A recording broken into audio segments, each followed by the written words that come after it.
Hey now! What is up, everybody? My name is Mike Brown, aka Review King MB, and I am joined by Teeny Talking Tina. And this is a video commentary. Some people have asked for us to be on camera, so we're trying this. And we decided to do a drunk movie commentary on Scream! And I mean, Scream because it's my favorite horror movie of all time. Hopefully you like it. Halloween's just around the corner. It's very close. So we're just going to jump right into this. I'm going to hit play. If you want to watch along, I have this at 0.00. I'm going to hit play in 3, 2, 1. Alright, here we go. Dimension. I got to put this... All ready with the spooky music. I got to put the controller down. Alright, I don't want to touch it. There it is. Scream. I love it. I can't believe this movie was originally supposed to be called Scary Movie. Like, I know that's a parody movie now, but it just... We got Drew Barrymore right here as Casey. I love this opening. This, to me, this is the best opening scene to any horror movie. Here you go. We're taking the shot.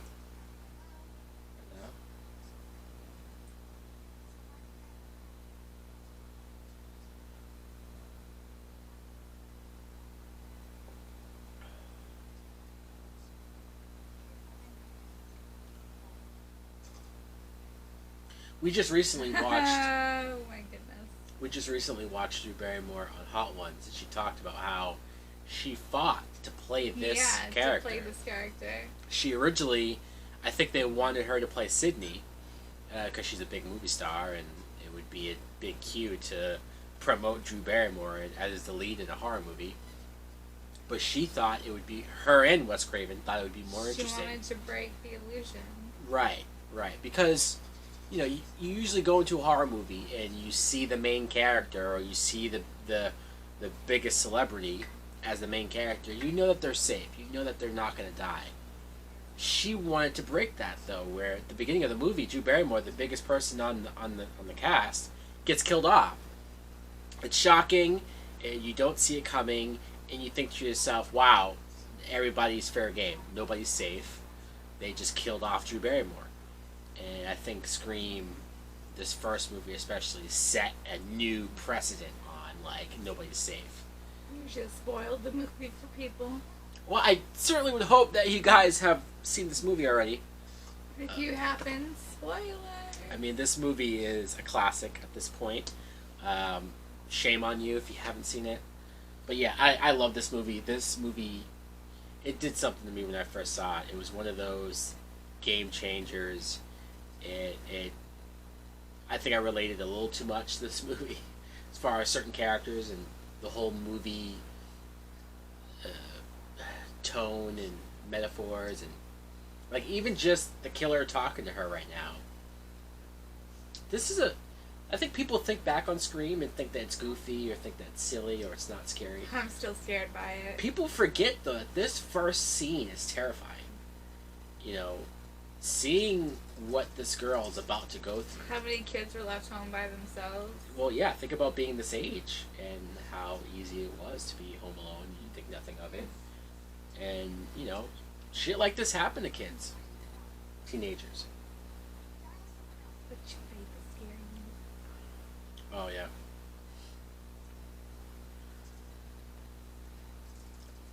Popcorn.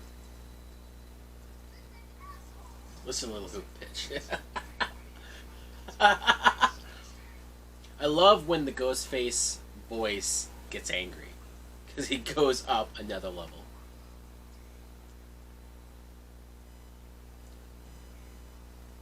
Blondie. That's how you know he's watching her. And I love this right here. She's going to... We breeze by like them talking about horror movies. And the moment where she said that she liked A Nightmare on Elm Street, but she said the first one was good and the rest sucked. That was Wes Craven, being the director of this movie, taking shots at all the Nightmare on Elm Street sequels. The first one was great, but the rest sucked. I mean, I guess he's even lumping his own Wes Craven's New Nightmare in that, but that was a dig. I like it. And her acting right here, being terrified, really works. Even this, you should never say who's there. I see, and this is why I love it. He said, "Don't you watch scary movies?" I don't. I mean, I could be wrong. There could be another movie that did this first, right? But as far as I know, this is the first horror movie that referenced other horror movies, that acknowledged that other horror movies exist, and that our characters have watched them. They have learned from them. They study them. Maybe our killers have even taken cues.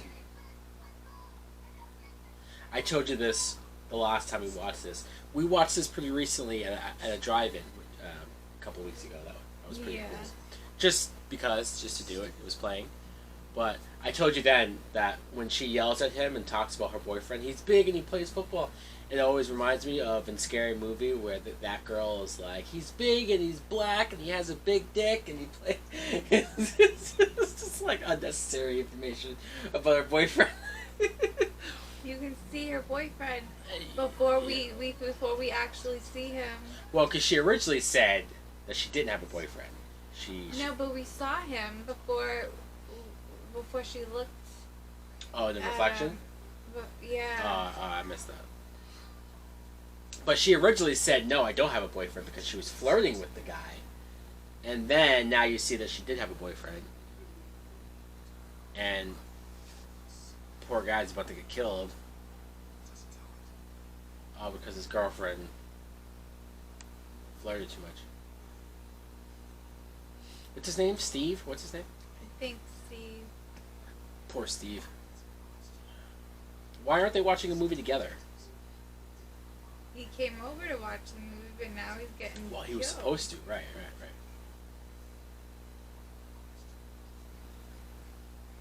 Name the killer in Halloween. Can you name the killer in Halloween? Michael Myers. He had a white mask. He stalked the babysitter. I just love this. You can tell that this guy, whoever this killer is obsessed with horror movies. See, Steve's counting on you. Michael. Not the first time Halloween will get referenced in this. It's surprising that Wes Craven wasn't more self-indulgent and had more Freddy Krueger stuff in here, because even later on, they show Halloween playing on TV. So clearly Wes Craven, or the writer, likes Halloween. I love this. I love this question. Name the killer in Friday the 13th. Would you have said Jason? Like, just off the top of your head, would you like if I was put in like a situation like that, I probably would have said Jason. You would say Jason.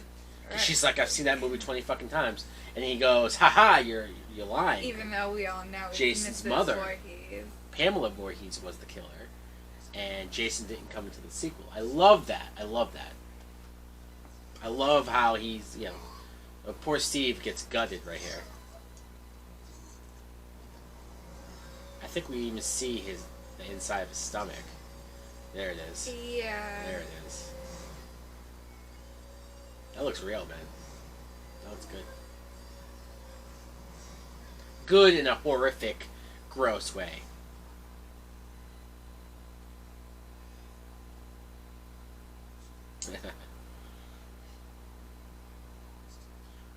What door am I at right now?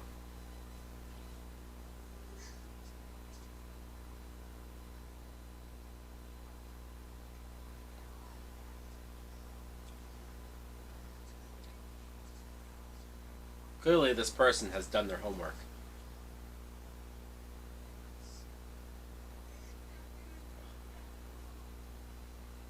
Oh my god.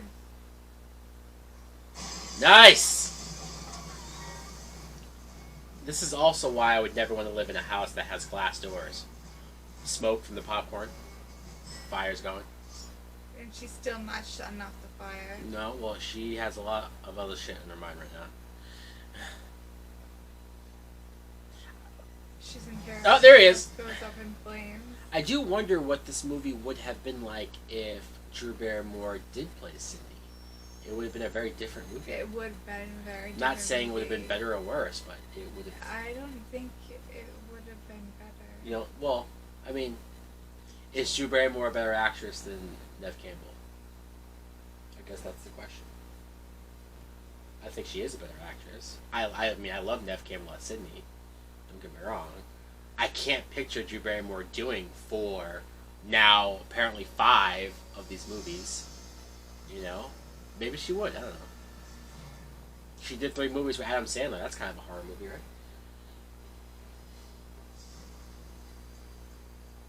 right? Her parents were just so close. And like they're in the middle of nowhere. That's also why I would not. No, look at the cornfields. I would not want to live in the middle of nowhere like this. I mean, like you would think, yeah, maybe just because you don't want to be around people, right? So you want to be like in your own. There he goes. And you know what? I think that mask is creepy. Some people think it's goofy. I think because of Scary Movie. I think Scary Movie has ruined this movie for some people as far as taking it seriously or scary. I still think this mask is scary, but it's also more scary because it's a person, right? It's a person underneath, a real life, breathing person. It's not a zombie. It's not Freddy. It's a guy who's just fucking crazy. And this shot of her getting stabbed looks real as fuck. Look at it. I mean, that was one continuous take of her getting stabbed like that. I watched the commentary of this with Wes Craven, and he said he shot that, and he loved the way it looked because it was all in one take and it came out good. And then the studio told him that no, you can't have that shot. It's too graphic, like seeing her get stabbed like that. So he lied to the studio and said that he didn't have any other angles or shots of her getting stabbed. He lied though because he just wanted to keep that shot, which is smart because he didn't want to cut away. He didn't want to cut to a different angle or anything. He wanted just that one. Now she sees the killer. Do you think this is Billy or Stu? Stu. I think it's Billy. Oh, Stu used to date her though, right? Is that why you think it's her? Or him? You think it was Stu? Maybe, yeah, maybe. Maybe Billy did, you know what? I think Billy did the calling, because he's more obsessed with movies, I think. Right? And then Stu probably was the one who killed her, yeah. That makes sense to me.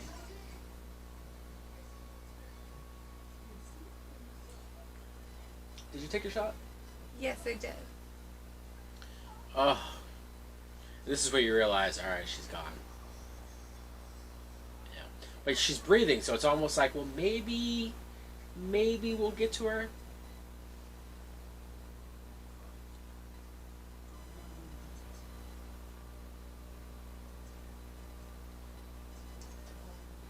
And then here's the part where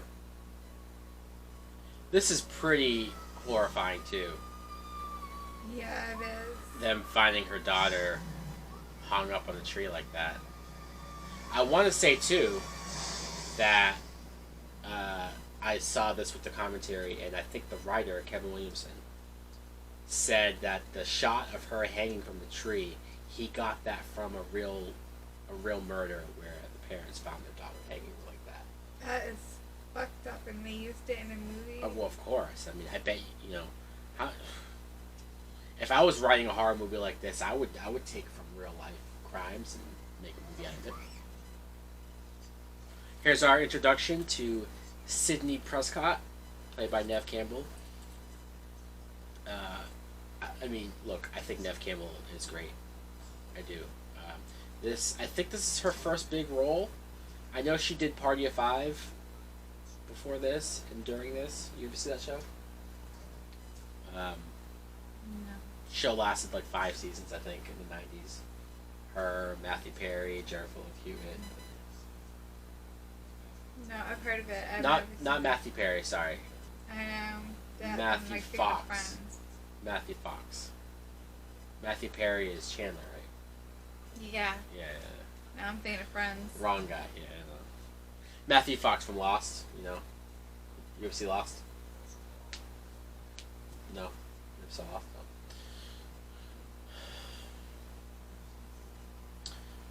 though. That's Sydney.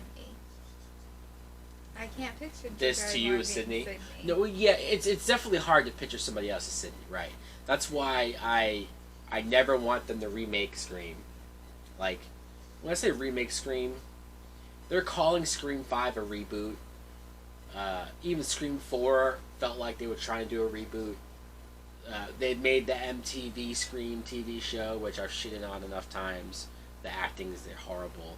But at least the show never tried to say, here's the new Sydney. Like, at least it was different characters and a different story. And, you know, like, at least they didn't try to redo characters. They tried to mimic characters, but they didn't redo them.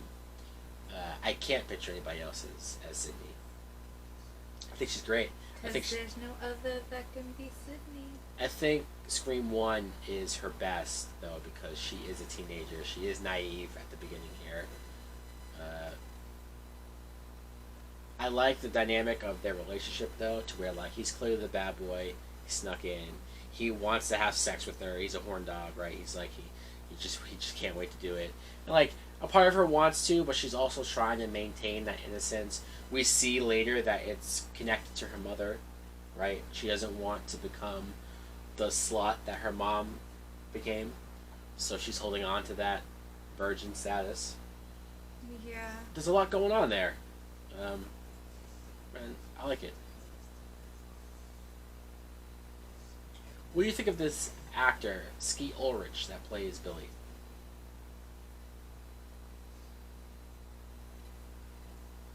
I'm sorry. Skeet Ulrich as Billy? What do you think of him? I think he does a good job. You know, everybody thought that he was going to be like the next Johnny Depp. Really? I don't see that. Well, because he looks kind of like how Johnny Depp looked in that first Nightmare on Elm. Well, yeah, in like the first Nightmare on Elm Street, where Wes Craven casted him too, and this is Wes Craven. So just thought it was just a comparison of like that was Johnny Depp's first big movie. This him, and he's the boyfriend. He gets a lot more to do. Skeet Ulrich in this movie. Another one. Another shot, sure. But, you know, his career never really, you know, he's been in a few things, but nothing, I don't think, bigger than this, you know. But yeah, I think he's good in this. It's hard to rewatch it and not think it's obvious that he's the killer, because he's so creepy sometimes. But I also think that they do a good job of throwing you off his path. I love the score, by the way. Everything's so ominous. Marco Beltrami. The score is very creepy. I have this on my iPod, this score. Do you really? I do. And this is also the first time we meet Gail Weathers, played by Courtney Cox. Okay. She wasn't married yet to him. But she was on Friends right now, so this is a very different role for her than Monica.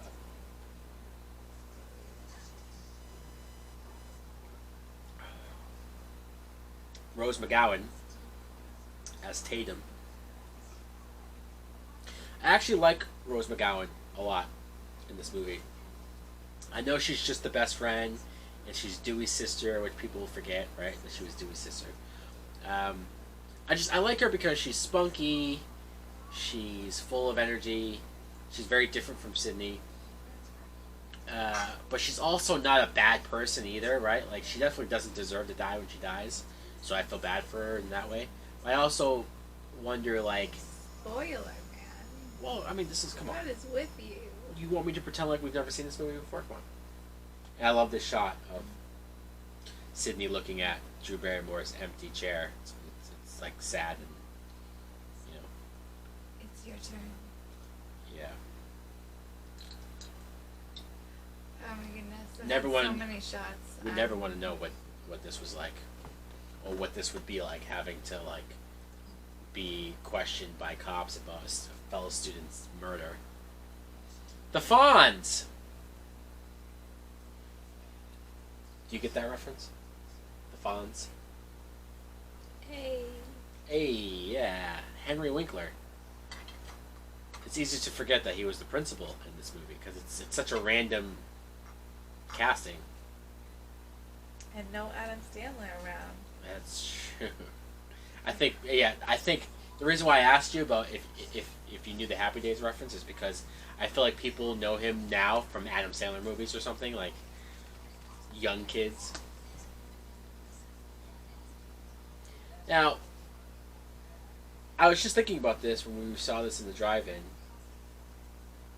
Like, yeah, these are our main characters, so they're going to be here talking, but logically, why is Jamie Kennedy hanging out with them? Like, they treat him like shit. They don't like him.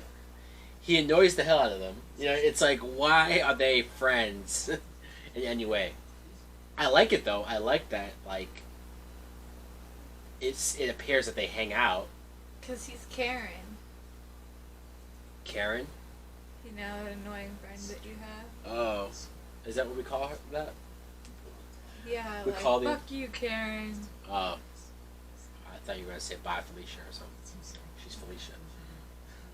Oh, is Felicia the black version of Karen? I mean, I've shown you Friday. You should get that reference. But yeah.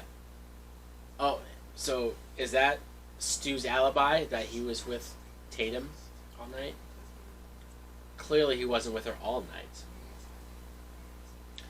Twice. Nobody said you did. I like that look he gives him, like, shut the fuck up. But Randy is my favorite character in this movie. Because he quotes movies all the time. He's always talking about movies. That's me. I'm always talking about movies. I'm always quoting movies. Is he eating grapes? Ooh, Randy? Yeah, he's eating grapes. That could be a schmoes question. Oh yeah, what was Randy eating in the scene where... Yeah. That'd be a good question. That would be fun, like a Scream trivia thing, like that's what all four she movies. said the other day. She wanted a Scream expedition match. Who said that, Perry? Yeah. Yeah, that would be cool. This For is those of you who don't know, this is a pretty nice it's house. a YouTube. Oh yeah, movie trivia schmodown. I'm sure you know. We watch it. We watch every match. We always like to test our knowledge, our movie knowledge. That is a nice house. What does Right? your father do? Is he a plumber? Because that's no way a plumber's salary. Well, he clearly travels for his job because he's not there. What does he do? Because in Scary Movie, he's like a fucking plumber. Is he? Yeah. I gotta rewatch Scary Movie. The thing I remember the most about Scary Movie is what I mentioned earlier about her saying that her boyfriend's big, black, and all. And then the scene where Shannon Elizabeth basically kills herself. Like the killer is trying to kill her, but she narrates her death and she kills herself. It's a very goofy scene. What was that noise for? Because she's by herself in this big ass house, so they're trying to make you. Think that there's somebody else with her. Yeah, I mean, you wonder, right? We see later that the killer is in the house, so I wonder when he got there. I mean, maybe he got there probably while she was sleeping, when she falls asleep. But I also would hope that you would lock your doors after a murder happens. And this is where you get some backstory of her mom and her mom's death a year before her murder. She was found raped and murdered. I want to say this was the first movie that I heard the word rape, and I didn't know fully what it meant. It's only now when I watch this and I go like, oh man, you mean like fucking Billy raped her mom? That's fucked up shit, man. Before he kills her. Or she could have just engaged in coitus with the other man that she accused. Well, and then, right. She sleeps with Cotton. Yeah, and then Oh, are you saying you don't think Billy raped her? he could have. I don't know. I don't remember. Does he say that he raped her? No, he doesn't say they raped her, but he definitely implies that she was loose and easy and got around. And Stu says that your mother wasn't Sharon Stone. Um, but no, I don't think he. I'm not even sure if he implies that he raped her. I don't know.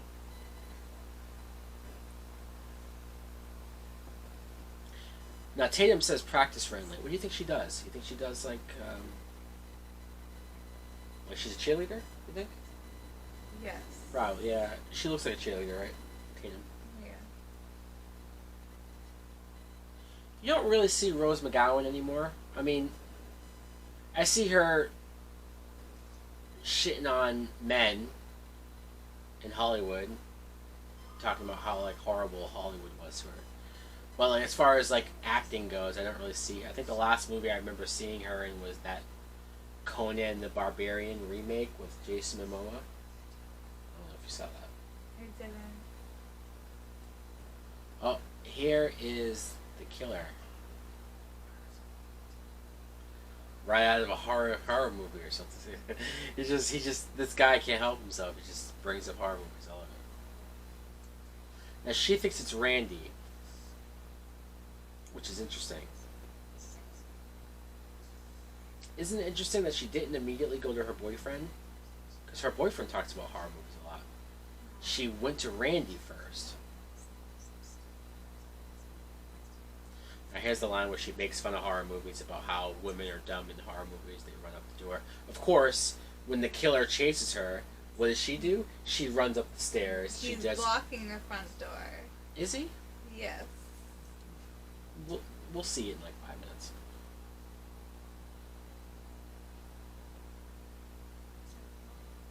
Now he just said he's not Randy. Now I do like how she doesn't get hysterical. She doesn't freak out. She calls him on his bluff. He said he's on the front porch, so she says, "All right, motherfucker, I'm gonna go check. I'm gonna go out there." You could say it's dumb, because if he is standing right there, then she's dead. But I do like her tenacity. And I like how she's like, "Where are you?" Like, what? Oh my god, she's crazy. She's crazy, but he says he's right here. I like how she's like, "Well, can you see me?" I just like this one. This kind of tells you a little bit about her character and what kind of personality she has. Because for the most part, she's reactionary to everything going on. This is like one of the few times where you just kind of get her being herself.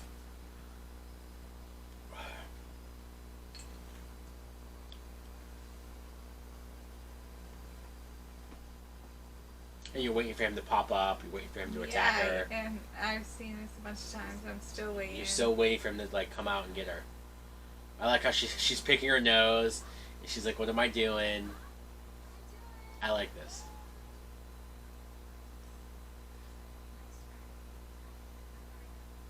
And this is where it turns.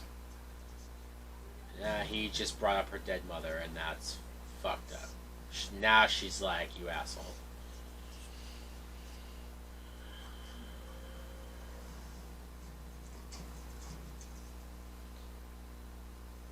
And there he is. He was in the closet.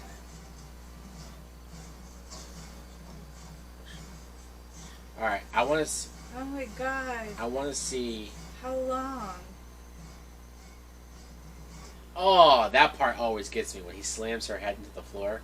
Because like you never see that. You never see a killer just fucking like cut you off like that. Oh, so she does try to go out the door, and because she locked it, now she's going up the stairs. There you go.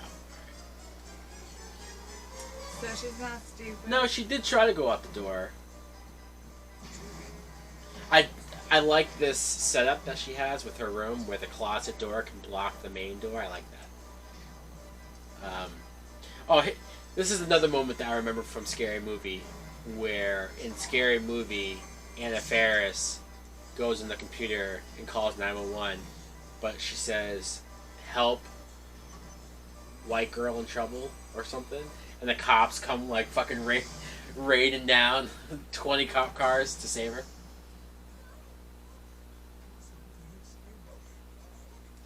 And that's not suspicious? Very convenient, yeah, for him to just be like, "What's going on? Everything okay? How do you know he's gone?" See, now this is...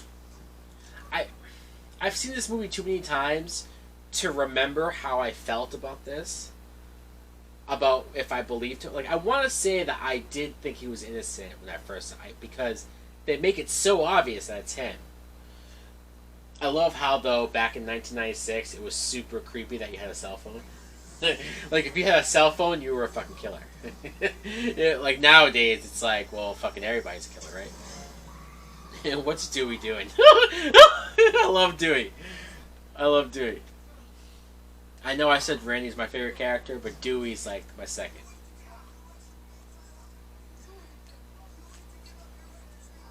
It's just, I feel like they did all of this with Billy because they probably figured the way that he's acting, it would be too obvious that he's the killer. So you have to create doubt with him, right? You see that he's getting arrested so early on. You see that the killer ends up calling Sidney while he's in jail. You even get the moment later where he gets stabbed by the killer in front of her and it looks like he gets killed.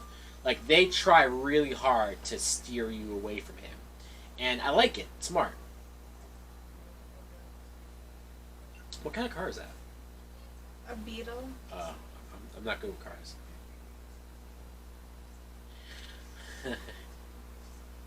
I like how she talks to her brother too. She's like, she doesn't take him seriously. She calls him doofus. She demeans him in front of the other cops. Like, it's funny.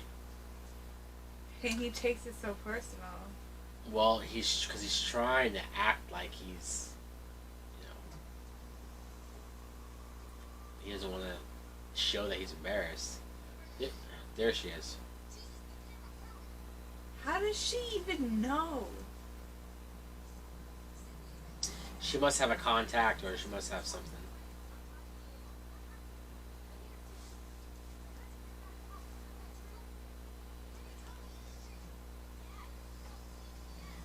I want to take a minute and I want to sing the praises of Kevin Williamson, who wrote this movie. Don't worry, I'm going to sing the praises of Wes Craven too. But Kevin Williamson,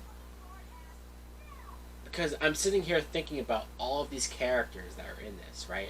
I said Randy. I said Dewey. But even Gail Weathers, like, yeah, she's a bitch, and yeah, she can be annoying, at least in the beginning, because she's always, like, trying to get the story. But then you find out, like, how she thinks Cotton is innocent, which she ends up being right about that. She's not so much being salacious as she is trying to prove that Cotton's innocent. And, like, there's a little more layers to the Gale character than what would be a normal, more poorly written movie. And a lot of these characters are memorable for that reason. It's this first movie that makes you, I think, care about these characters.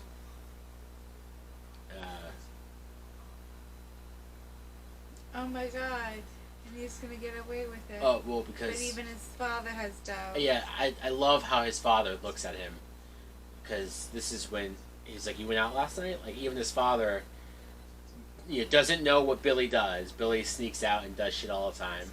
He's watching horror movies all the time. And you can even see the way how he says that. Like, I don't know, dude. Good.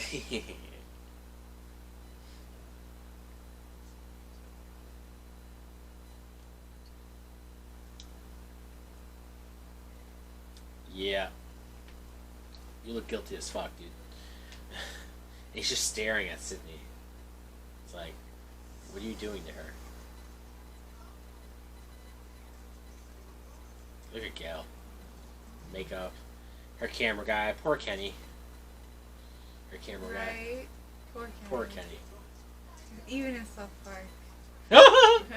They killed Kenny. You bastards!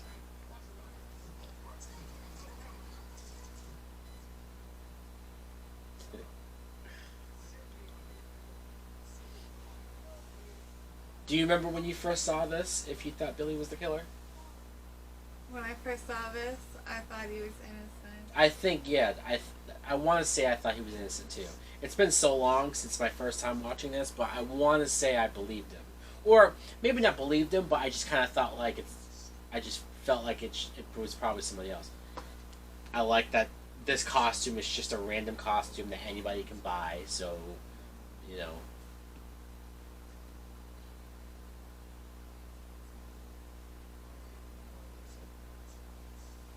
I like this line too, where he says that, like, teenagers nowadays are fucking crazy, and, like, they're capable of. What did Mom tell you? he gets so mad. Deputy Dewey boy. Yeah, he's so upset. Poor Dewey. He wants to be taken seriously.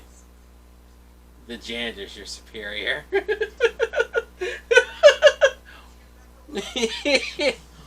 All the other cops are laughing.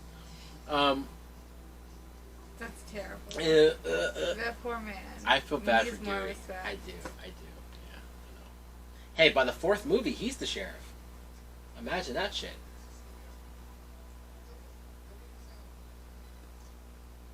I do like how her friend is there for her. I guess this is also why I like Tatum.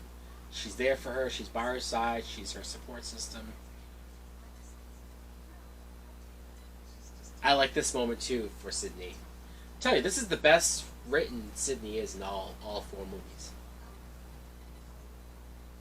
I'll send you a copy. Bam! Even Kenny said, "Nice shot." Did he? I missed it. He said, "Nice shot." I like how she called him super bitch.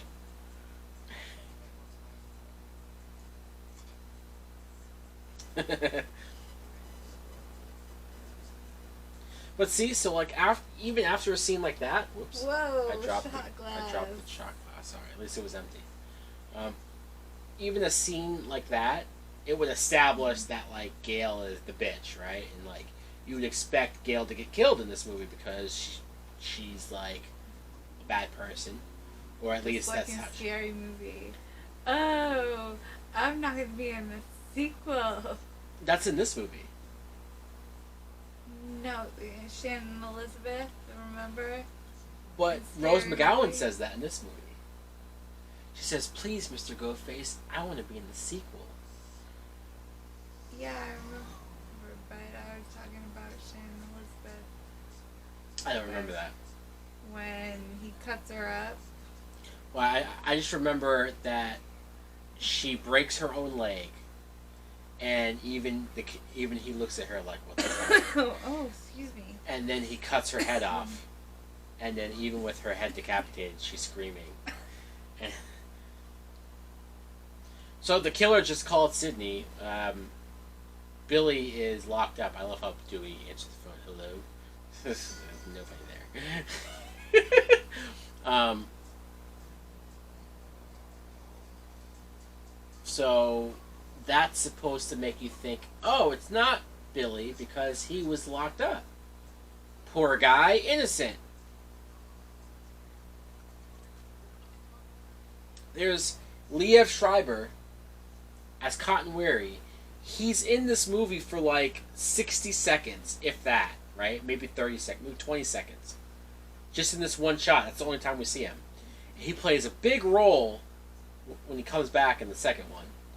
He's one of the main characters. Yeah. It's so weird, though, how they would cast him to do that one tiny, quick part. I guess knowing, because they do the sequel, or they shoot the sequel 1 year after this. Like, they quickly do it. You know, like they. So they must have. It's the same writer. Kevin Williamson came back and wrote the second one. Obviously, Wes Craven did all 4 movies, so they did a quick turnaround. It's clear that they at least had, or he had an idea of a sequel because, I mean, that setup is enough. Cotton Weary was innocent, but Sydney ID'd him to have been there the night her mom got killed. Now, who's this reporter? Clearly not as subtle. That looked like Linda Blair, didn't it? Was it? I can't rewind it for the people. No, I can't rewind it because I have it synced up. But I want to look. I want to look it up. Where's my? You're right. It did look like her. Wait. She's putting makeup on her bruised face.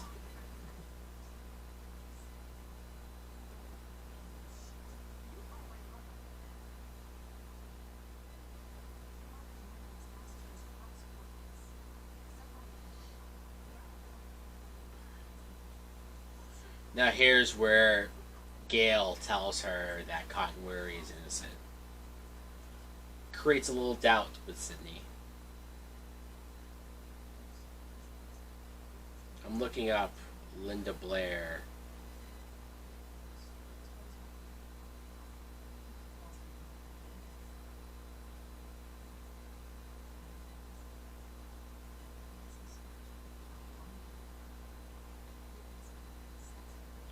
Yeah, look at Linda Blair in Scream.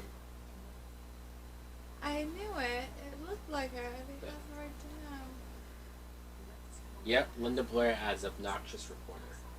That was the little girl in The Exorcist. That was the possessed little girl in The Exorcist.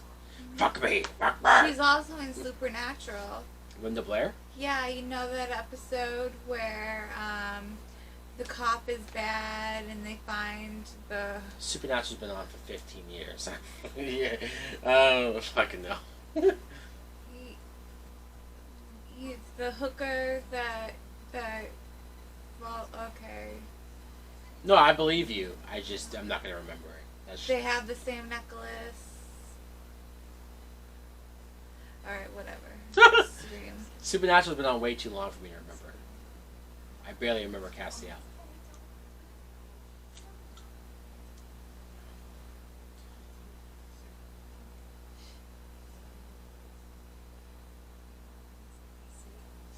Now see, she said I could save a man's life. Just when I think that there's a soul there, she's worried about her book sales. But that's what also makes her character, like, fascinating, you know, or like...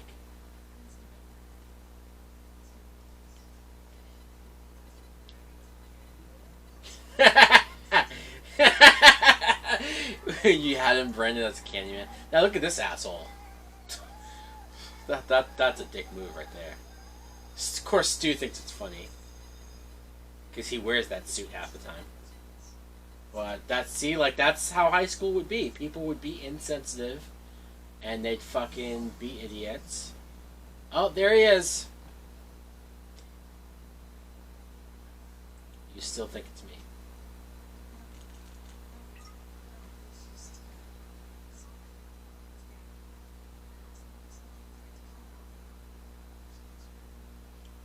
Scared him away. He came up through the window as the killer was leaving the closet, or the door.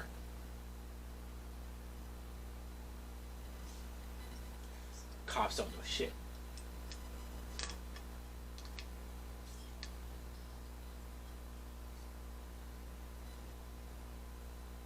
Oh, man.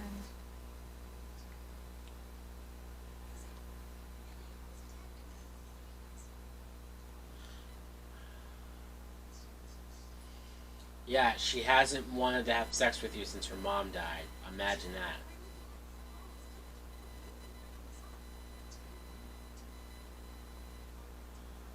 It's a year anniversary. It's going to be on her mind a lot right now.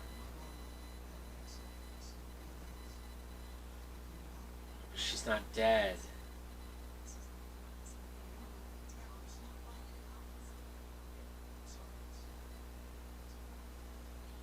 And now we know that his mom... Why would he even say that? Because he's a dick. Because he just wants to get laid. And he's the one who fucking killed her mom, so he's not as sensitive to it as he should be. I do like that she basically tells him to fuck off. Stupid.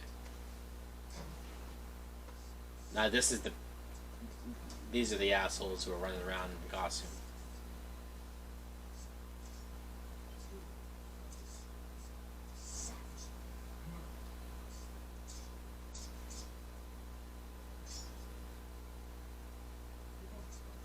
Expelled.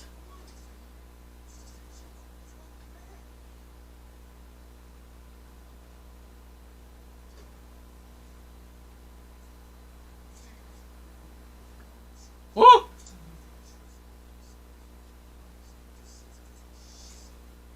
This is the moment where you think, like, okay, the principal might be the fucking killer. Right? The movie does a good job of making you, like, question everybody. Like, we're pretty sure Sydney's the only one that we know for sure isn't the killer. And these fucking girls talking shit about her.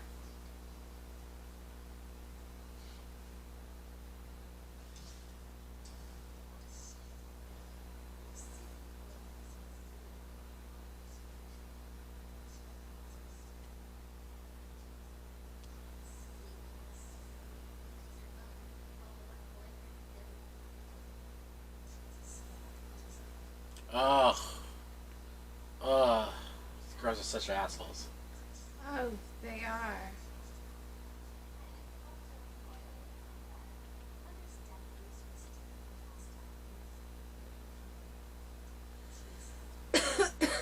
I don't know who this girl is, but I want her to die.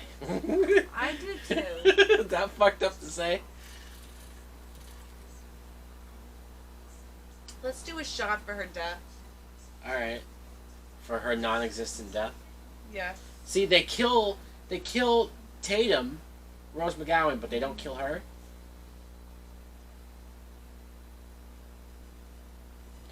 What would you have done? Would you have gone out there and said something? Or Oh my god, I would have. what would you have?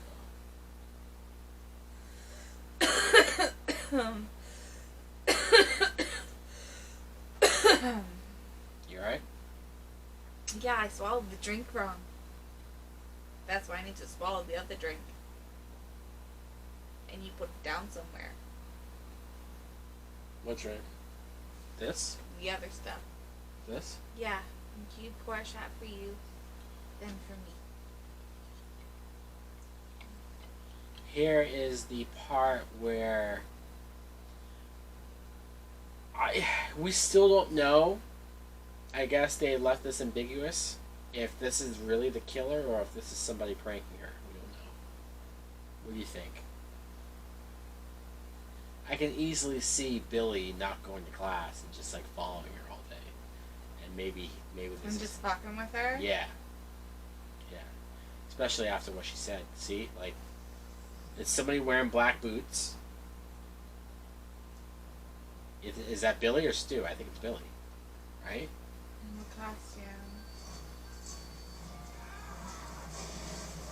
Or is that just somebody... Who is that?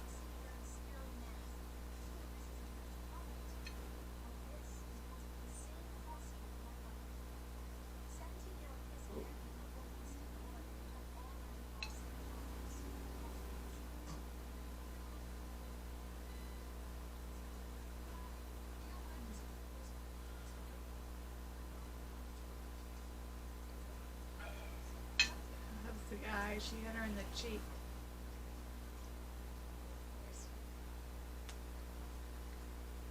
I need another blue drink. I've been savoring mine because I was afraid we weren't supposed to get up. No, I can get you one. Yeah, could you if you're getting up for if you're you know what I'm trying to say. Do I? This is where she says that this is where they flirt for the first time. You know, this is how they met, was this movie, right? And David Arquette I think he was on Howard Stern. This was like years ago, where he said that he fell in love with her making this movie. Like he instantly fell in love with her. So when you see Dewey like spitting over her, it's probably for real, you know.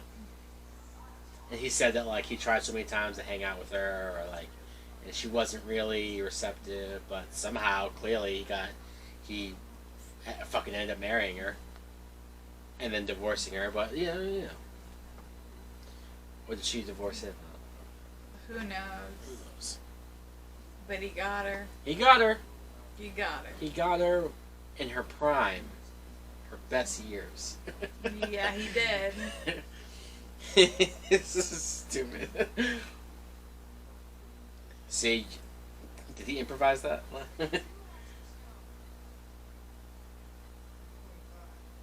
I was 24 for a whole year. Because she said that her demographic ends at 24.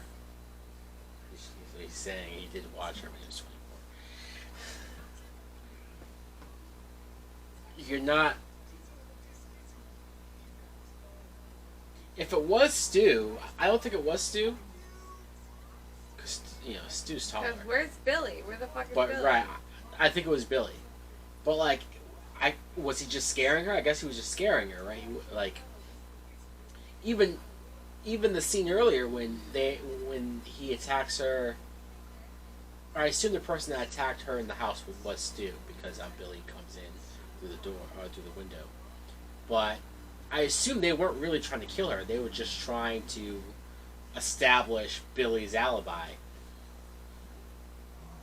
Because their plan was to kill Sidney last. Now, here's a weird scene. What the fuck is the Fonz doing?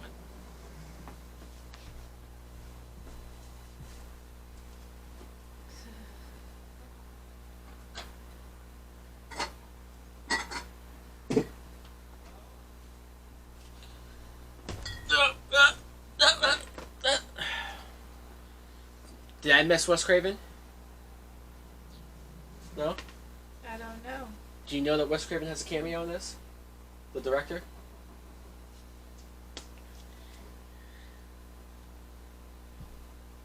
I'll put this down here. Okay, good. I will show you where Wes Craven is. And if you notice the way that Wes Craven is dressed, he looks like Freddy Krueger. Would you call me? That's Wes Craven, that's the director. And he's wearing the sweater vest and right? He's wearing the sweater and the hat. Did you notice that? He was dressed like Freddy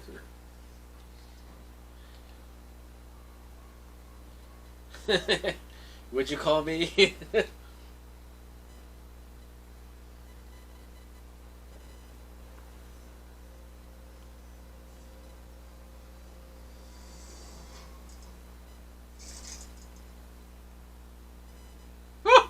His reflection keeps scaring him. Now, why did they kill the principal? Is it... Why do you think they kill him? I don't know. Power. There it is. I'm gonna say this is Stu.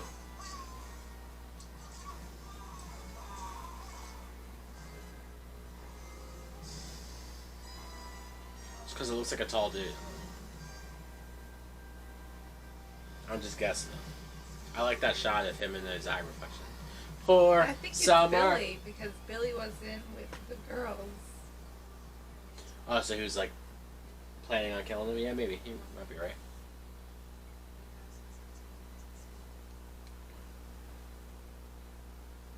It has been a while since we've seen Billy.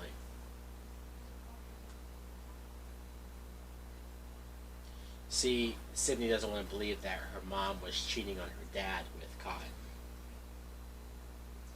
I think a lot of this was right in front of Sydney's face, but she kind of refused to think of her mom that way.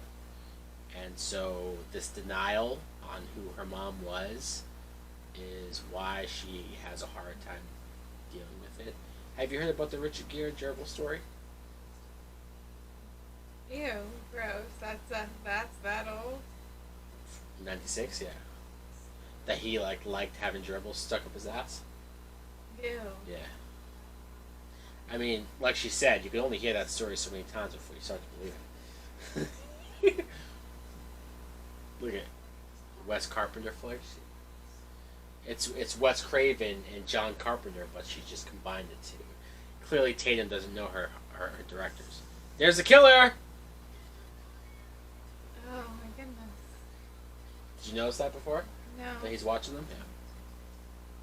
Those I think that was Frankenstein. This looks like a blockbuster like area, right? For copyright reasons, it's not called blockbuster, I'm sure, but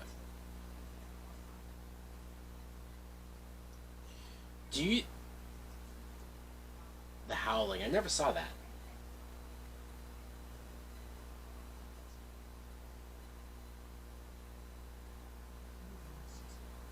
There's Billy. And he's in the horror section. Of course, he loves horror movies. He quotes Psycho later on.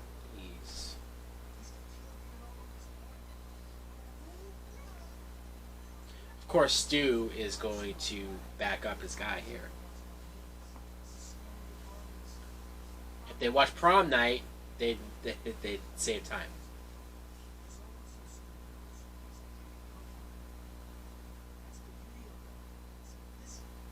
There was some bullshit reason to kill your girlfriend. Do you feel that way? I mean, I don't want to scare you at all, but, maybe once in a while.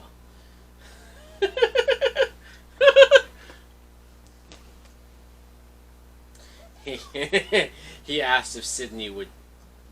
He's like, do you think Sydney would ever date me? That's fucked up. And I feel so bad for Randy because he always had a thing for Sydney. And you were hoping that maybe in the second movie or something he'd get with her. But then no, they fucking kill Randy in the second movie. Still pisses me off. Spoiler. Are we ever going to do a commentary on Scream 2? We might. Oh, okay. Well, if you guys want us to do a drunk commentary on Scream 2... Let us know in the comments. Was that Jamie Lee Curtis? That poster? I don't know. I didn't see it. Oh, he said Billy. See, he's saying it's Billy. He's not buying the whole alibi of him being... Which shows that Randy's smart. And here is a foreshadowing of what they do to Sydney later. The two of them, Stu and Billy, how he's holding on. Like, that's what they do to Sydney later. So, there's your hint, clue, whatever you want to call it. Creepy, right? Even the looks on their faces. Millennium. Are you telling me that's not a killer? Closed due to curfew. Yeah, the curfew. Yeah, right. Like, they gotta be inside early now. How do you think you would handle a serial killer being on the loose in our town? Like, not very good. Would you? At 9/11, I thought a plane was gonna crash into my apartment. I don't handle things very good. No.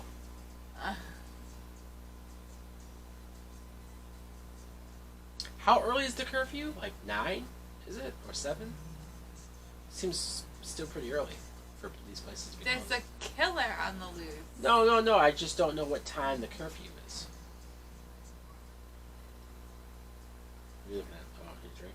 Or Yeah. you still having it? Look at it. It's like a ghost town. The town now. Nobody's around.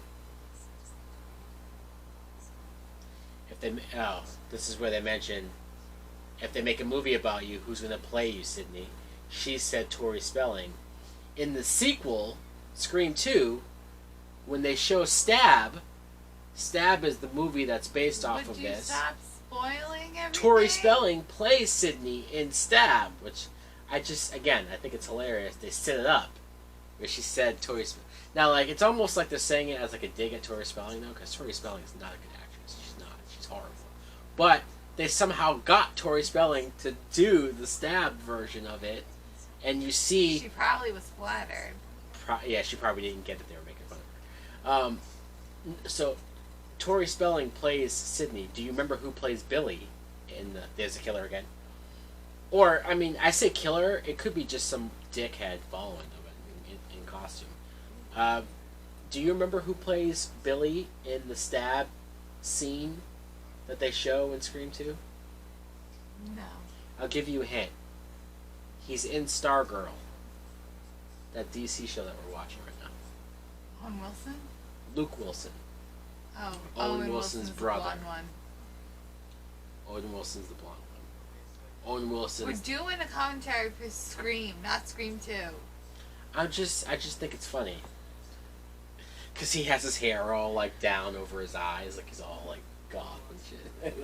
Because Billy is super emo. Oh, shit. Here's another trivia. Who plays Casey, Drew Barrymore's character, in Stab? I'll give you a hint. Jada Pinkett is watching the movie in the theater before she... Jenny McCarthy? Jenna? No, what? I don't know. Wasn't that Scary Movie 3? I don't know. It's, Heather Graham. Do you know who that is? You said you know who that is. Oh, okay.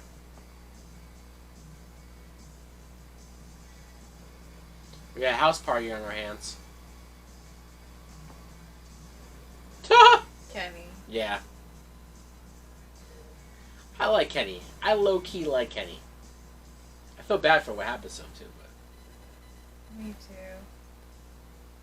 It's a Ghostbusters car. Right? Of course Dewey would be driving that. Deputy Doofus, as she calls him. But yeah, if I, not that I would... I really wouldn't change anything about this movie. I think this movie's perfect, which is why it's my favorite horror movie. So I'm not saying I would necessarily change the fact that Tatum dies.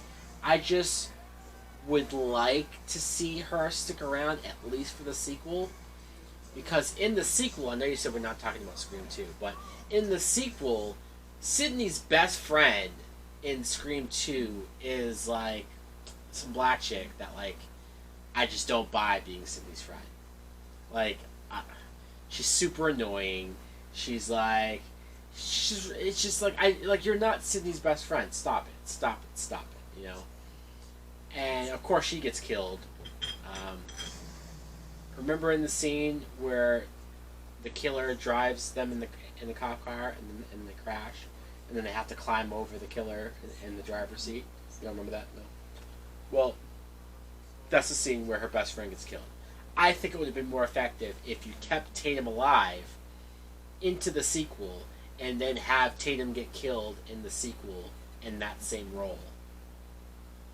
Either way, though, I wouldn't change shit, really, because, this movie is my favorite for a reason, so I'm not gonna go crazy about it. He just slipped her the camera. See? She's using Dewey. I do wonder, though, when's the point where she does start to maybe think, maybe like Dewey? Because she's using him to get into the house and to put the camera there. But, when's the moment when she actually does think, oh, maybe I could date Dewey? Or maybe I do like him. When she saves her life. Is it Scream 2? Is it Scream 2? I don't know. You think it's this movie?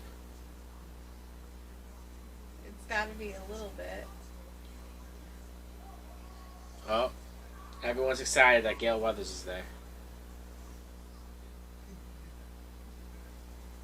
Is it weird for you to see her as Gale because you like her or know her so much from Friends?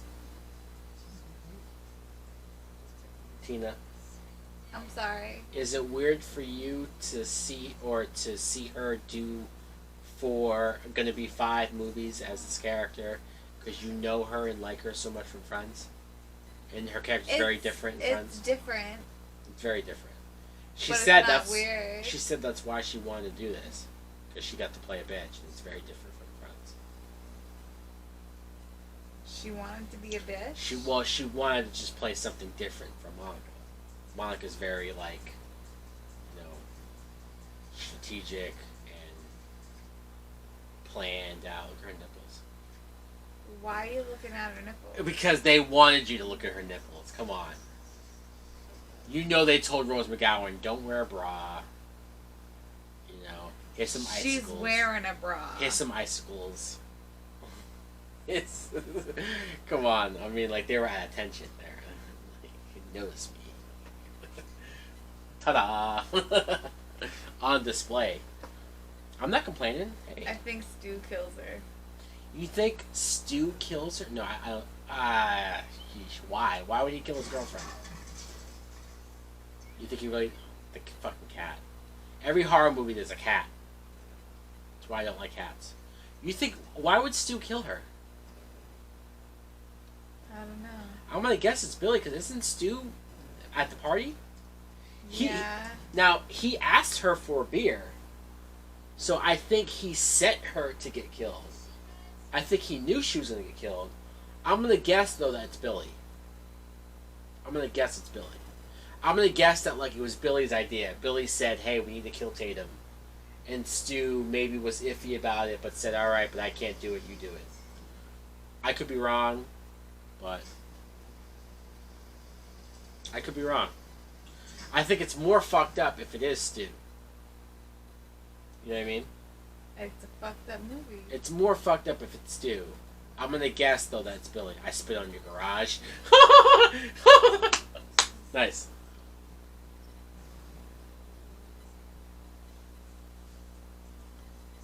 Can I be the helpless victim? I do like this moment. I want to be in the sequel. Yeah, I love that.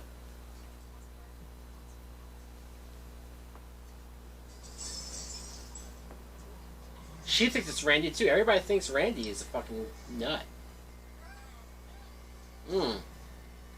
That looks like a real cut right there. So, like, sometimes you see blood in movies and it looks like Fruit Punch or something.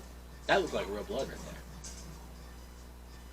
I know some people also make fun of the fact that Ghostface, see, she's throwing beer balls at him and she's hurting him, right? And she just actually fucking, like, flipped him over. See, some people don't like the fact that Ghostface appears to be clumsy or appears to, like, get his ass kicked sometimes. I like that, though, because it shows that it's just a fucking guy, right? It's just a fucking dude. He doesn't have powers. He, you know, he's not somebody that's unbeatable, like a Freddy Krueger appears to, like, how the fuck do you beat that guy? Jason, he's a fucking zombie most of the time. How do you beat him? Ghostface is just a dude. Oh, her head. Ugh. Poor Tatum. Underrated character, Tatum. I wouldn't have killed her, but they killed Dewey's sister. I know. Sydney's best friend. See, Stu's right there. Look at Stu's right there. So Stu didn't kill her. Billy did it. Billy did it. But I do think Stu sent her to go get killed when he asked for a beer. Because I don't. There might be a moment where he asks where she is, but I think he knows.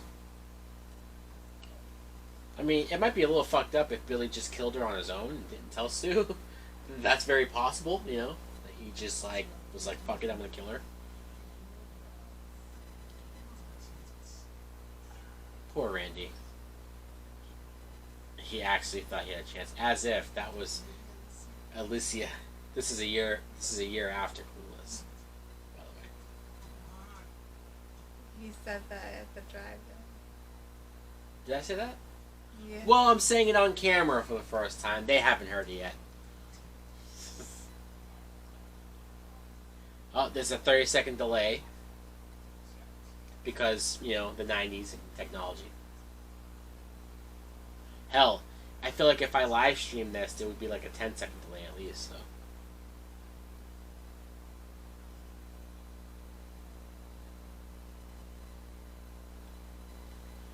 So here is we're coming up to the moment where Jamie Kennedy, Randy, um, discusses the rules for horror movies. We're coming up on that. Sydney's about to break that rule. And I like that because it establishes, I mean, we already established it with Drew Barrymore when she got killed. But this movie is not following the rules. When Sydney has sex, the main character never has sex. You know, Jamie Lee Curtis never had sex in the Halloween movies, or at least not in the early ones, right? Where she was the survivor. None of the main girls in Friday the 13th had sex. All the girls that did have sex all got killed, you know. You never saw Nancy having sex, and like they made sure that your female main characters, you didn't see them have sex because you're supposed to look at them as you're supposed to look pure. They're worth saving. Although I'm not saying a girl who has sex isn't worth saving. But yeah, she's a whore. Forget about it. But that's how movies presented them. Yeah, movies presented them like, oh look, I'm going. She's having. Well, there you go.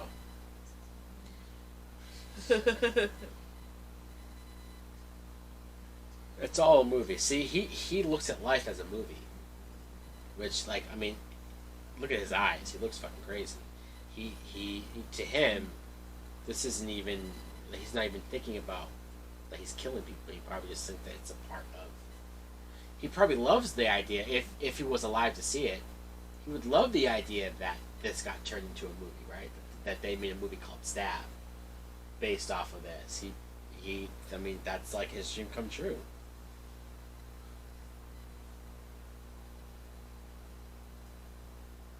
Would you have sex with this guy?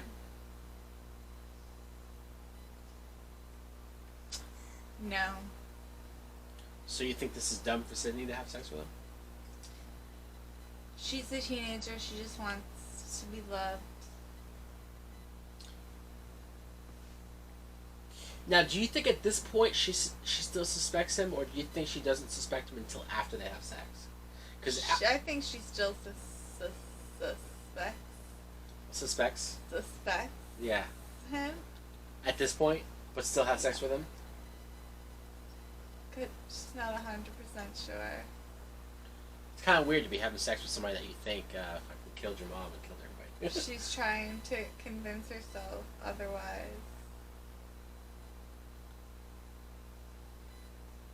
Oh, there's Halloween. I love it. I love watching them watch Halloween. It's great. Those are the assholes that were expelled. Yeah, right. The two. Yeah, right. Exactly. So that's why when they hear that fucking Fonzie got killed, they're the most happy about it. You know.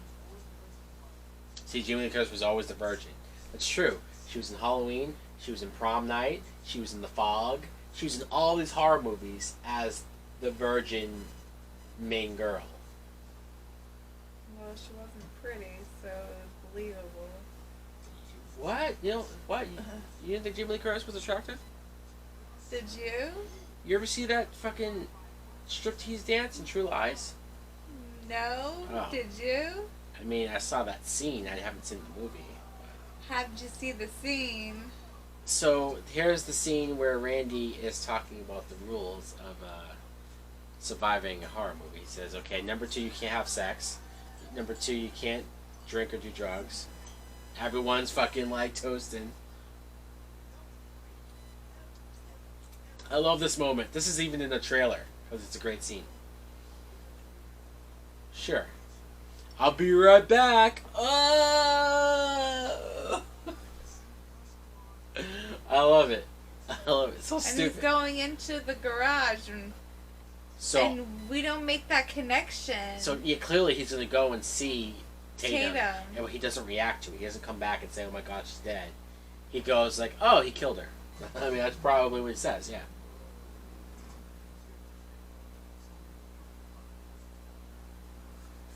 Our car in the bushes. Is that the father's car?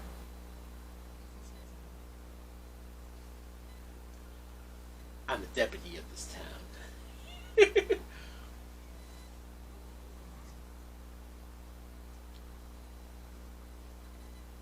Kenny. Do you think that these two are going to be divorced by the fifth movie? Obviously, in real life they're divorced, but their characters? Yes, I do. Because their characters were married by the fourth one. I think he even proposed to her in the third one, right? And then they were married in the fourth one. So you think by the fifth one they'll be divorced? That's gonna be weird, huh? You basically have their characters. You have their whole love life living parallel through these movies, yeah. Now let me ask you this: so every one of these movies at least try to have a big kill at the beginning. They're all chasing that Drew Barrymore kill at the beginning. Scream 5, who do you kill at the beginning? I have no idea. Someone said that they think they should kill Sydney at the beginning. I would fucking hate it. I would probably walk out. If I went to the theater, I mean, who knows if we're gonna have movies in the theater anymore. But if I went to watch Scream 5, oh, there's Annie. No, that's not Annie. That's Linda. Sorry, that's Linda. Annie's the dark-haired girl. You remember the original Halloween, right? She was going into the garage too. Who was? That girl. Was she? Yeah. What did she say? Hello? I like how you have the Halloween score in the background. I wonder if Wes Craven gave John Carpenter a call and said, "Hey, can I use like your movie?" Look at their reaction.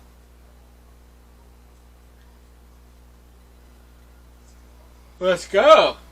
What are we waiting for? They want to fucking see it. They want to see his fucking dead body hanging from the football field. Isn't that sick? Would you want to see that? No, I wouldn't want to see that. See? No. He's just not seeing it. You know that last year, in retrospect, I wish I did it because now, obviously, who knows when they'll do it again. But last year, they had the house that this house where they had the party, they had a tour being shown with this house. And you got to go there, and they had a bunch of Scream memorabilia, and they had a bunch of stuff that, you know what I mean? And I almost went. I wanted to go, but I didn't go. Oh, why didn't you go? Because, like always, I think, maybe next year. And then the world fucking shuts down. That's why you gotta seize the moment. Apparently. Carpe diem. Apparently. Dude, I'm hungry. Alright. What do you want? Want some pizza? No. We don't have any more popcorn. We had the rest of that last night. Look at this. Fuck. Oh, I like this moment. You can see the bruise on her cheek. Right, because the makeup came off. Yeah. Oh, they kiss! Now, does she kiss him because it's part of the act? Or do you think she actually, like, felt something? Act. I don't know. She says, is that what you're looking for? My whole life. I love that. You're just staring at her.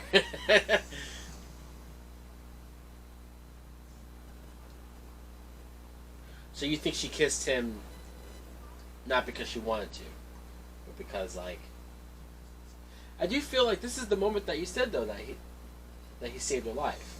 So I think that kiss was genuine. Alright, now this is why I asked if Sydney suspected him, because she immediately goes to questioning him right after they have sex. Now she sees the phone. Did she just think of that now?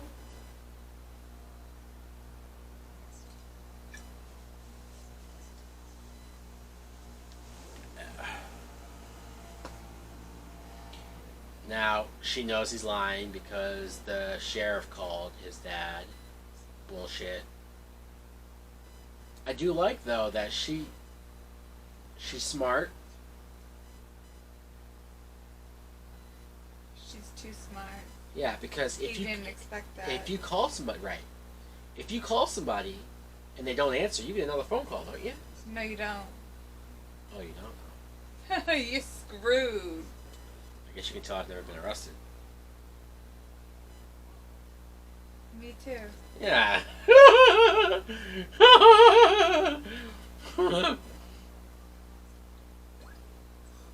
She's right. If he used his one phone call to call her to fuck her head up.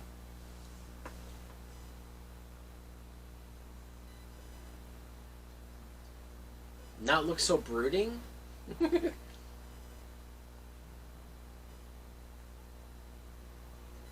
Billy, watch out.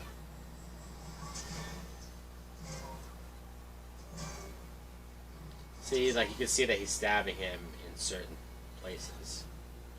And like, he would have, like, he wouldn't have even given him that moment to look at her and say that if he was trying to kill him, But when you first see it, you go, holy shit, he just killed Billy. That's your first thought. That was my first thought. Holy shit, he's dead. And so then your mind starts to think, like, who the fuck is it then? Oh! right.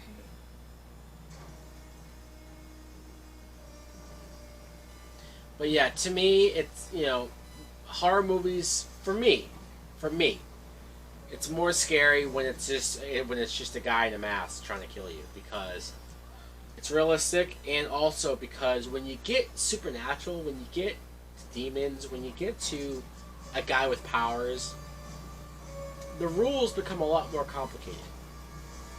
It becomes a lot more confusing. Even Freddy Krueger, as much as I love that first movie, it's confusing as fuck as far as how powerful he is, what he can do, and, where this, it's a guy. Oh, she's lucky. I wonder what they would have done if, like, that wasn't there and she just fucking fell to her death. If they would have been like, oh shit.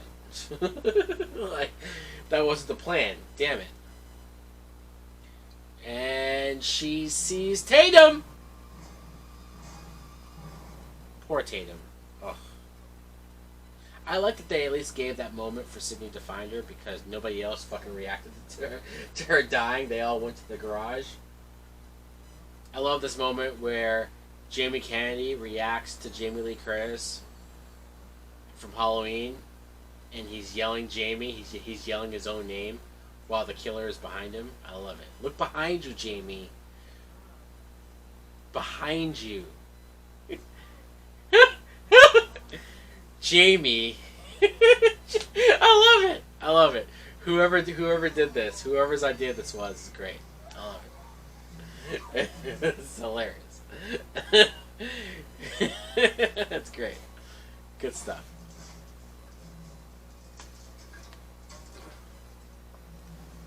Fucking Kenny's sleeping. What time do you think it is? Is it 1 a.m.? 12, 1, around there? I don't know. See, they think Randy's about to get killed. But there's a delay.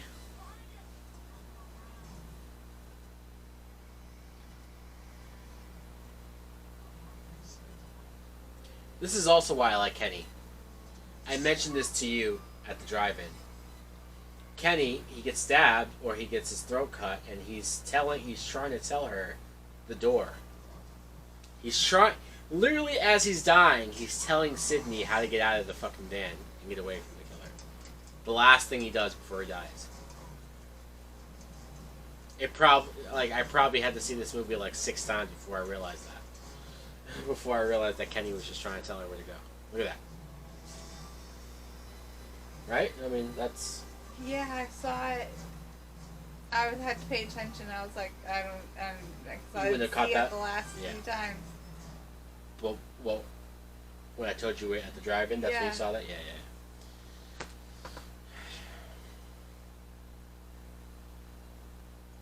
And he couldn't say anything to her because... Right, his throat. He couldn't say it. She was just pointing.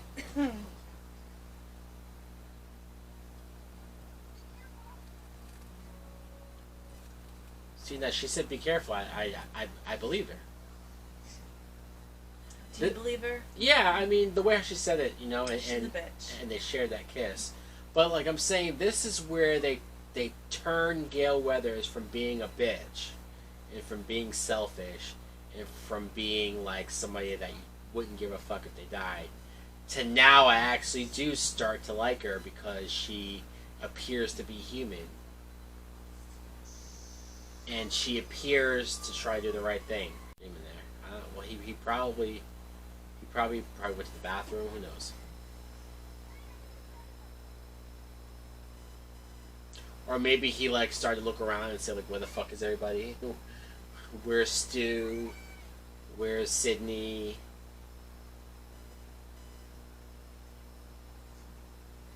Oh, look. That's some good looking blood. That's some good looking blood right there.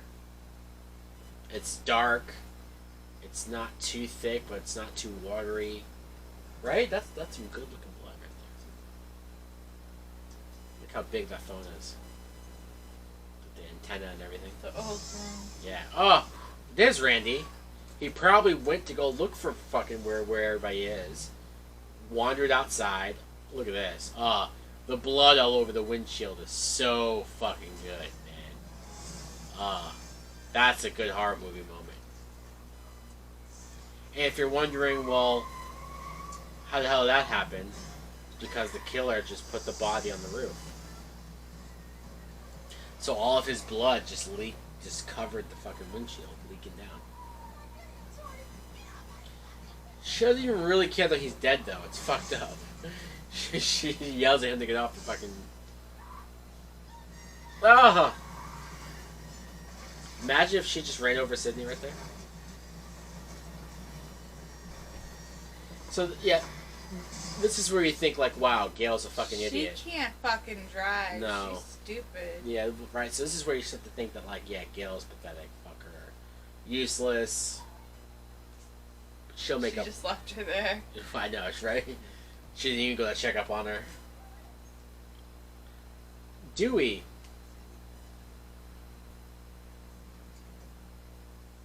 Stabbed in the back. Do you remember that I told you that originally Dewey was supposed to be dead there? That was supposed to be the end of Dewey. Yep. Who would have thought 5 movies later he'd still be in this franchise? But yeah, in the original script, Dewey dies there.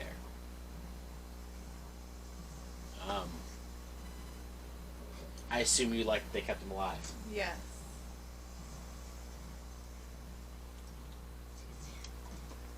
They kept Dewey alive, but they didn't keep fucking Randy alive. He clearly took the key from Dewey. That moment when he goes down like that creeped me out. I'm like, this is creepy. Because he's kind of showing that he can get in the car whenever he wants. Look at the trunk.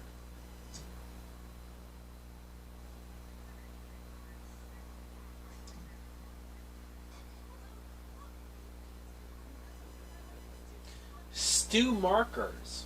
Stu Marker. That's Stu's last name. I don't think I ever knew that. Oh my god.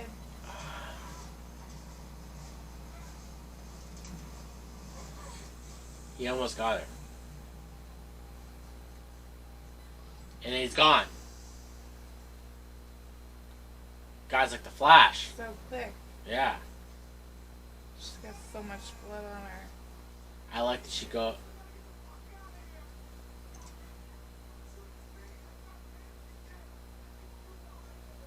Where the fuck was Stu? This is where you have to get suspicious of Stu. He doesn't have any marks on him. He's, at least Randy got attacked by Gale. He's got to look super suspicious.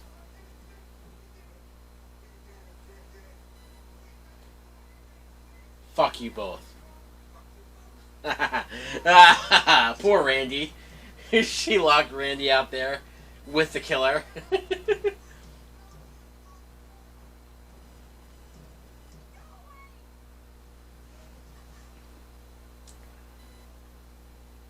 But it is smart for her to just be like, fuck you both. And leave them out there. Billy, how is Billy still alive?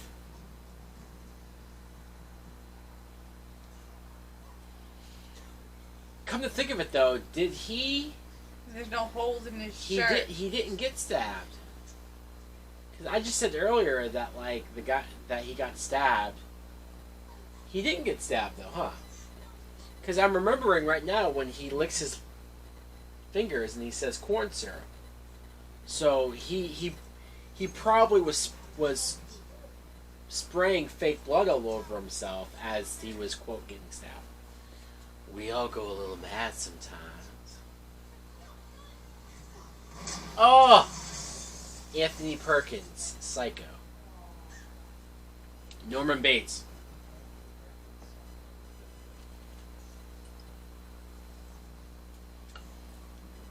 I still gotta show you the original Psycho, right? Yeah. Corn syrup, see? So he wasn't stabbed. There's Stu. He could get in the house the whole time. Well, it's his house.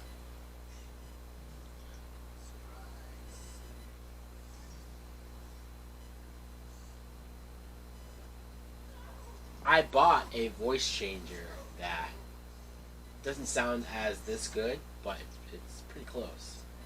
Did I ever show you that? What? I bought a voice changer that isn't as good as that, but it's close. We already played that game, remember? What a dickhead. Yeah. Buka! Stupid. Matthew Lillard is pretty funny here.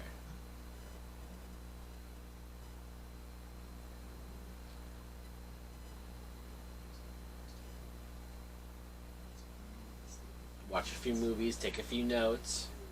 They wore his jacket to make her think that that's who she saw.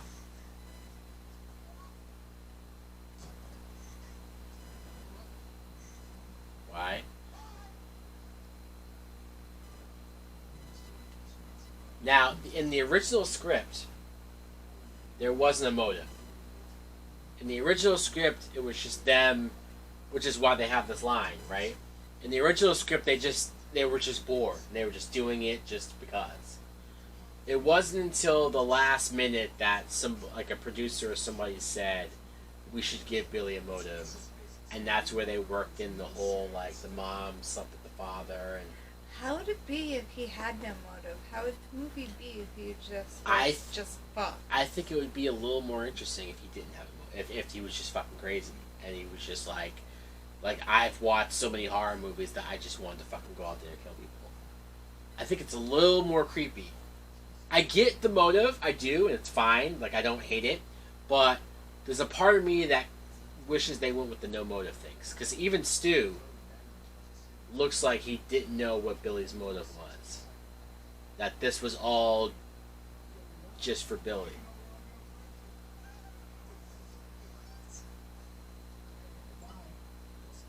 Those are the rules.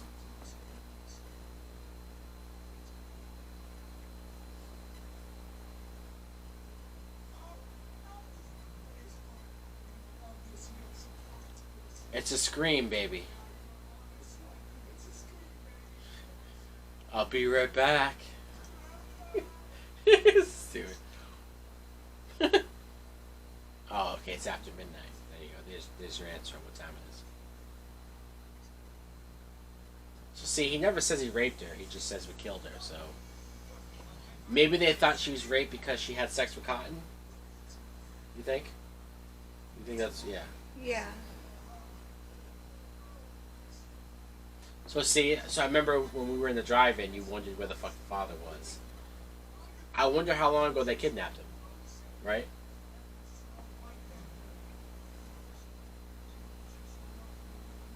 Now, they pull a classic villain mistake where you reveal your whole plan to the main character. Because, you know. Now, the only reason why, because usually that bothers me in movies, the only reason why I'm okay with it here is because their performances are so good that, like, I don't even care about that. I'm just fascinated by them, you know. I'm fascinated by how fucking crazy they are, how sick they are. And you can also tell, though, that Skeet Ulrich is playing this in a way where he's enjoying telling this to Sydney, right? Like, he's enjoying revealing this to her. He's enjoying doing this in front of her. Him being obsessed with movies, there's a perverse thing that he gets from having her watch him play this out. So, they get away with it more than other movies would.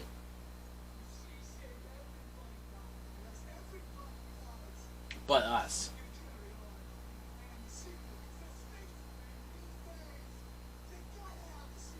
That's still true today.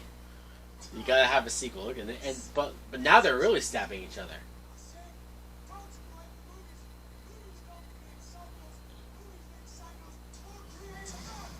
Now this is where he stabs him a little too much.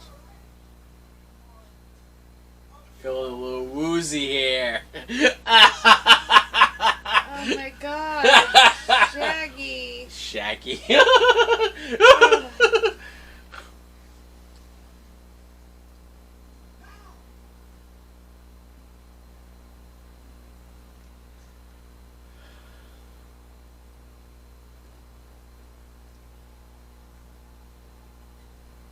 Uh-oh. Where's the gun? We have a problem.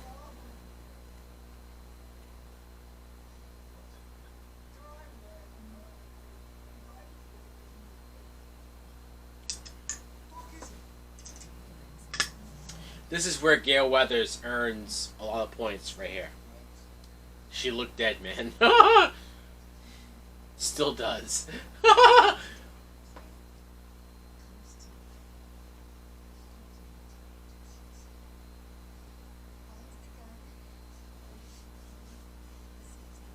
I like that ending.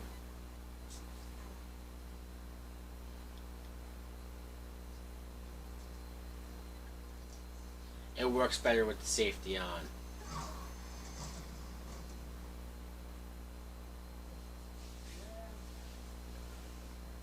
That would have been a good ending. She just like shot them both in the head right there.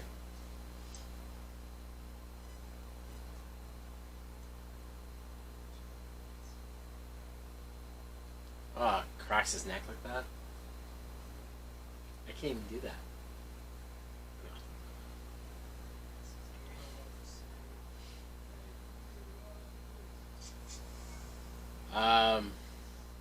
This is where you realize that you probably shouldn't have left Sydney by herself like this.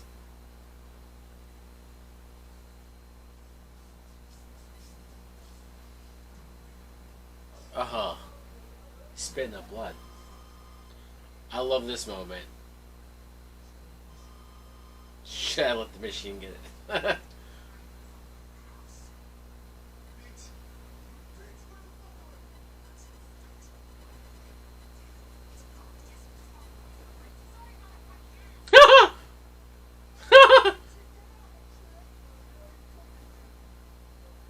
I think I'm dying here, man.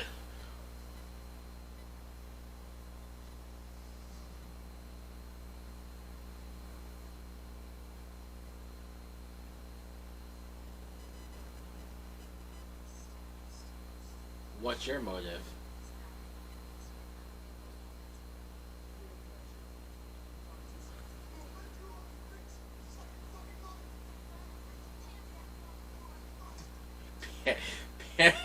You hit me with the phone, you dick.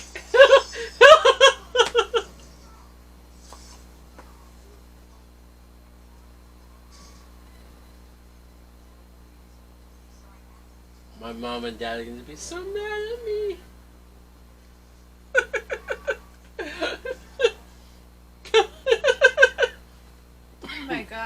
people in real life you think are like that?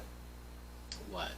When they kill Do people? you really call the police? Oh. My mom and dad are really gonna be mad at me. I bet you that's what's going on in their head, whether they want to say it out loud or not. Yeah, that's definitely what. Yeah, that's probably all their first thoughts. Fucked up chicken on it. Oh, you can hear Jimmy Lee Curtis screaming. Oh, he gets distracted. This second stab, that wasn't supposed to happen. So that person was a stunt person that was in the costume. That wasn't really Neve Campbell stabbing him. She was only supposed to stab him the one time. Now she stabbed him the second time on her own, and she really stabbed him, and that's why when he screams like that, that was a real like reaction. It was a real reaction. Yeah, like. And they had to keep it. Well, I mean, it looked good because it was real, so you might as well keep it. You hear him? I always had a thing for you, Sid. That's creepy. In your dreams.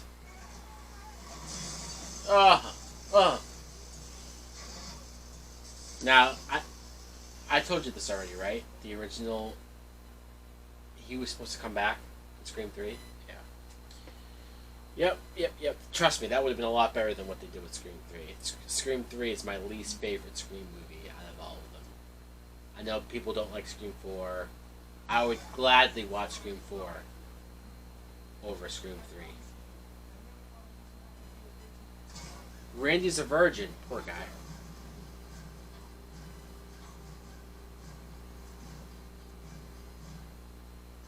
Say hello to your mother. That's pretty fucked up. Oh, right where he got shot.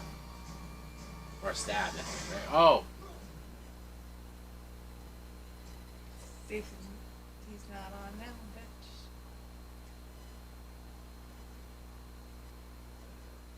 I can't tell where the fake blood ends and the real blood begins.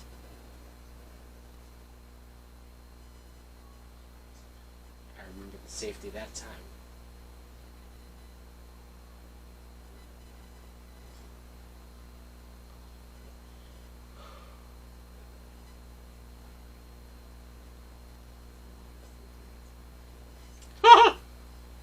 See, this is where I'm fully like Team Gale Weathers.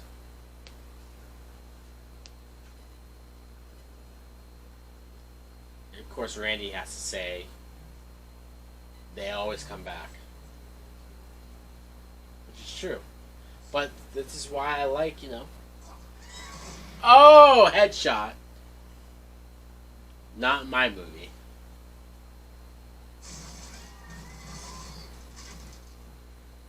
Dad.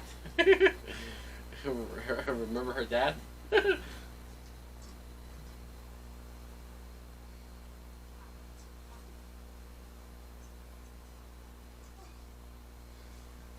I don't think we see...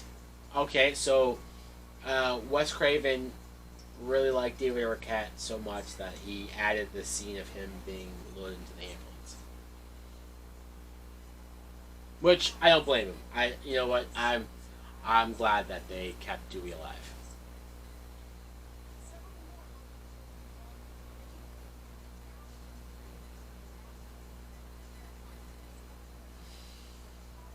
And you know what? You gotta give Gale Weathers credit. I still don't like her. She still did the report. I still don't like her. I mean, poor Kenny's still dead. I know.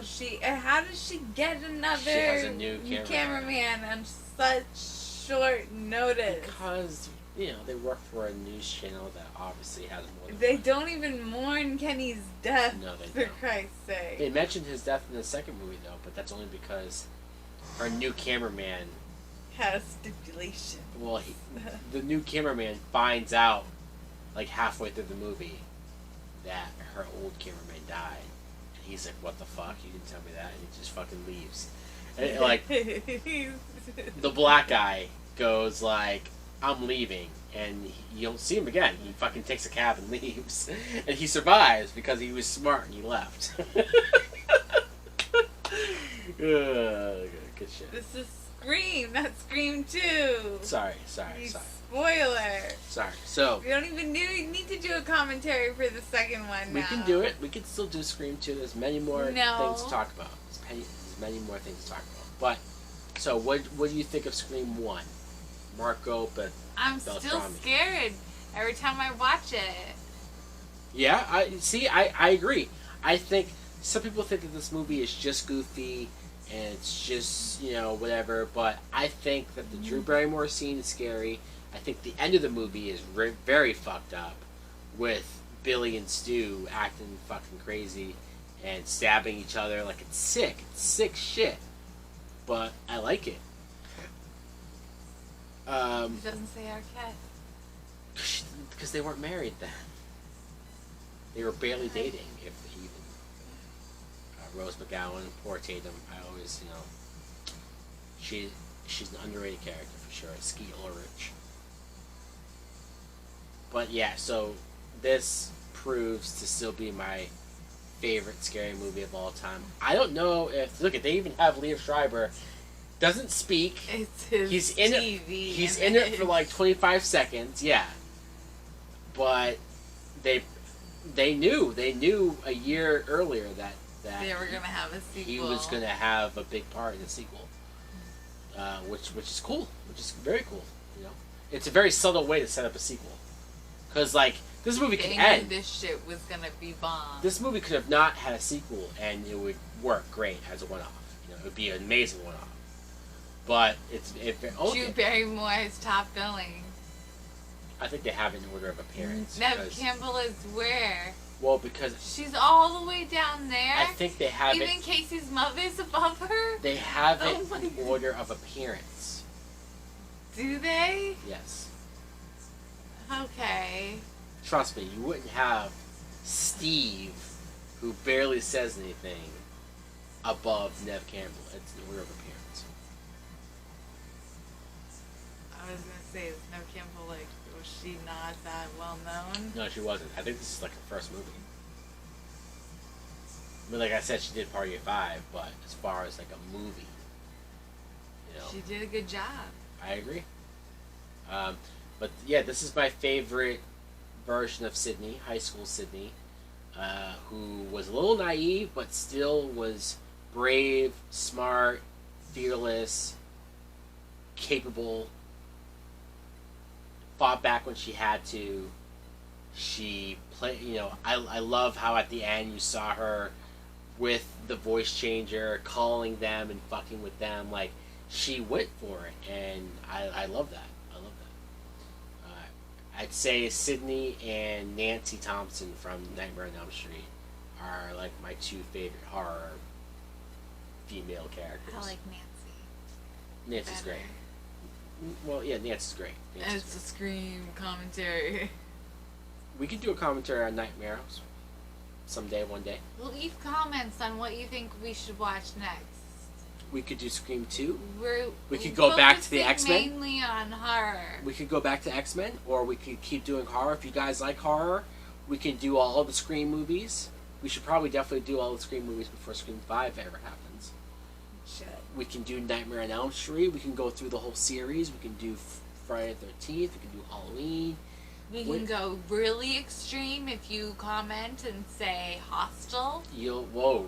Are you saying you'll rewatch Hostel? If the fans want it, I showed you Hostel once, and you were tears streaming down your face.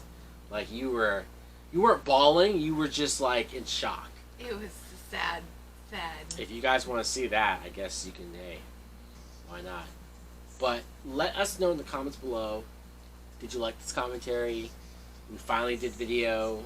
Is that better? Did you not care? Was this fun? Were you drinking along with us?